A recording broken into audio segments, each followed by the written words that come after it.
Greetings, YouTube. When I do my best on my channel, I know I'm getting both sides of the argument and maybe telling some stories that get lost in the shuffle.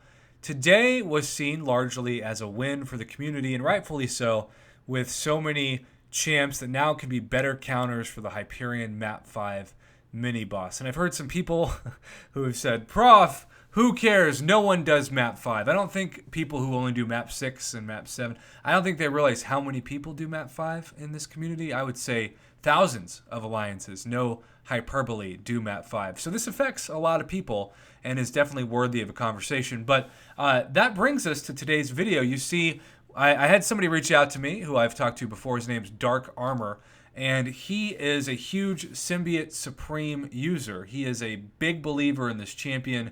And he used Symbiote Supreme to take down Hyperion like nothing else with the first round of nodes. Now, that was the round of nodes that most people were so annoyed by because it just was really hard to not push Hyperion to that special 3 and just be instantly wrecked, especially when you couldn't gain power yourself for the first 20 seconds. But he sent over kind of a contrast of videos.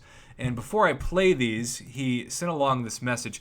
To me personally, I believe that the change for Hyperion now is worse because before it was such an easy fight with Symbiote Supreme. Now, of course, this may only be with Symbiote Supreme. All the other counters that weren't as good now may be better. So this may be a small step back for one champion and a large step forward for most. So I still think it's a win for the community as a whole, but it's worth talking about the differences in Symbiote Supreme.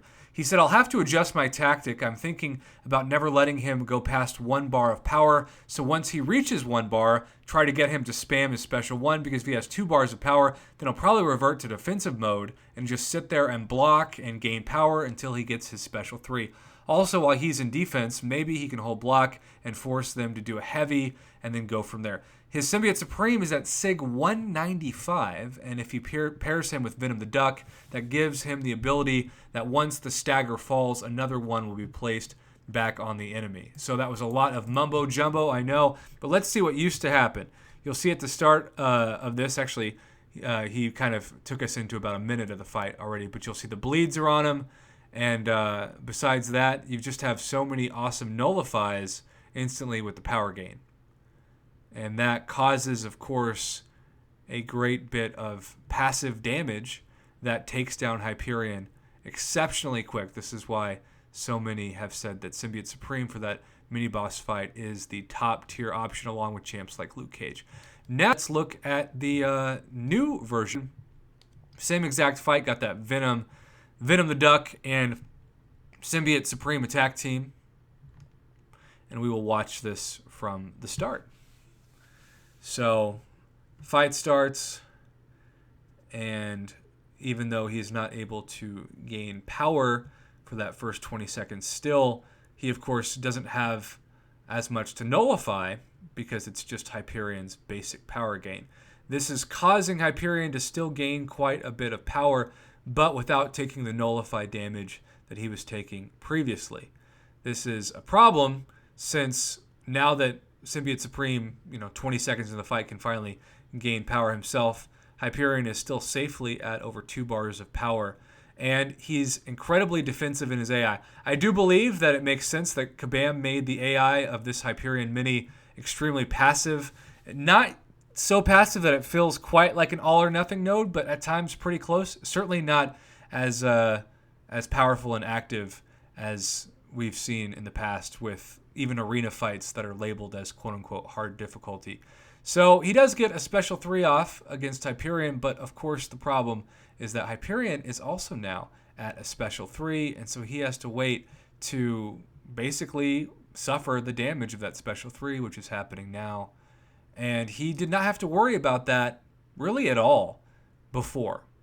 So again, I think there are going to be a lot of people I anticipate who comment, yeah, well, might be bad for Symbiote Supreme, but it's great for a lot of other champs that couldn't be counters. I totally agree, and I think that that is a fair argument. But for those of you who maybe were excited to use Symbiote Supreme as your main counter for this, it's not that you can't still use him as a counter, but you're going to have to change your fighting style, and it's not going to be nearly as easy of a fight. So kind of interesting. I get why this fight is really changed in Kabam's eyes is supposed to be better for the community as a whole, but it's just not for this champion. So kind of an interesting take on this. I get that this might affect just a small percentage of users who have, say, a 565 Sig 195 like this gentleman, Symbiote Supreme, but I think it's still worth talking about how it's not a positive change for all champs, and that might get lost in the shuffle. And who knows, maybe this was a popular counter for most people, and instead he's now forced to take either 2 special 3s to the face or just a regular hit. And so first fight, knocked him out in less than a minute. Second fight, he got knocked out. So quite the change, and I wanted to make sure I covered that just to be objective as I do my best on both sides of issues. So Dark Armor, thanks for sending this my way. Do you think that this is no big deal, just don't bring in Symbiote Supreme, or do you actually think, kind of like this guy, you're a Symbiote Supreme user and you were disappointed by the changes? Comment below, let me know. And as always, thank you for watching and supporting my Marvel Contest of Champions YouTube channel.